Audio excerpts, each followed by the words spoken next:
भारत लगभग 51% पुरुष और 48% महिलाओं की जनसंख्या भागीदारी वाला देश, आध्यात्मिक और सांस्कृतिक समरसता, खेत खलिहान, विविध उत्सव और हर्षोल्लास, हर दिन तंग और कम से कमतर सुविधाओं के बीच भी जीवन के गुजर बसर करने की प्रवृत्ति, मेहनत और मजदूरी का जीवंत दृश्य, कुछ ऐसा अनोखा और सुंदर चित्रण है भारत का जिसे हम अपनी बंद आंखों के पीछे महसूस करते हैं।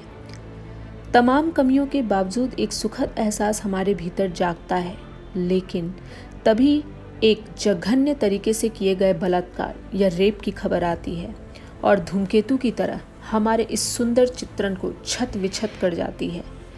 अब केवल काली राख दिखती है जो एक भयंकर हिंसा की शिकार हुई है।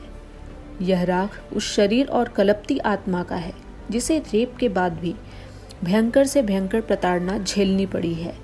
इस राख में उम्र कोई मायने नहीं रखती। 2, 3, 4, 6, 19, 23 या फिर 90। इनमें फ़र्क बस यही है कि हर बार यह हिंसा एक नए आक्रामक रूप में हमारे सामने आ रही है।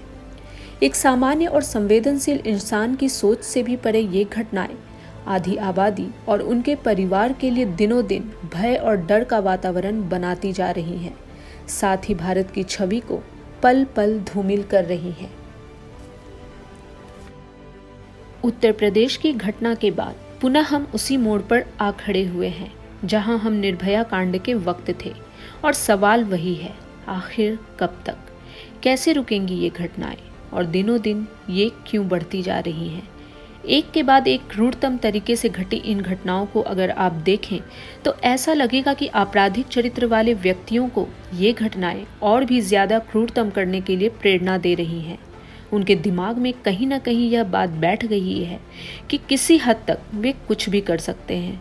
यह मानसिकता निश्चित रूप से प्रशासन और कानून के निर्बल होने के कारण है।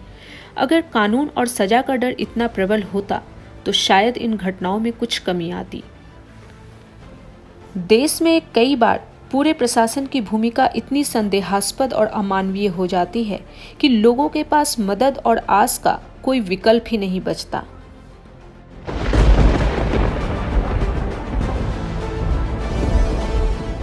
देश में निर्भया कांड के बाद सरकार ने एक बहुत ही अच्छी पहल की थी, और वह थी देश भर में 660 रेप क्राइसिस सेंटर खोलने की बात। इन सेंटरों को निर्भया फंड के तहत खोला जाना था। अभी देश में मात्र 151 सेंटर ही खुल पाए हैं। इन सेंटरों में पुलिस, चिकित्सा, कानून, काउंसलिंग, एविडेंस और परामर्श सेवाओं की व्यवस्था की बात की गई है, ताकि पीड़िता को इधर उधर न भटक कर वन स्टॉप सेंटर पर ही सारी सुविधाएं बिना किसी डर भय के मिल सकें। लेकिन यह व्यवस्था विफल रही है, क्योंकि इन केंद्रों के कार्य, स्वतंत्रता और विशेषाधिकार की बात विधि व्यवस्था में पूर्ण रूप से अभी परिभाषित नहीं की गई है। ये संस्थाएं बस नाम भर ही हैं, क्योंकि इन्हें स्थानीय अधिकार समूहों और एनजीओज के साथ सार्थक परामर्श के बिना ही जल्दबाजी में स्थापित किया गया था, और अन्य संस्थाएं पहले से ही कई संकटों से जूझ रही हैं।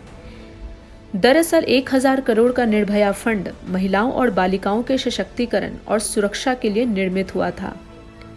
अब समय आ गया है कि सरकार रेप क्राइसिस सेंटर को स्थानीय प्रशासन से मुक्त रखे और उन्हें सीबीआई की तरह ही विशेषाधिकार दे, ताकि वे त्वरित न्याय दिलाने और न्याय व्यवस्था में विश्वास के साथ अपराधियों में डर पैदा करने की तरफ अग्रसर हों।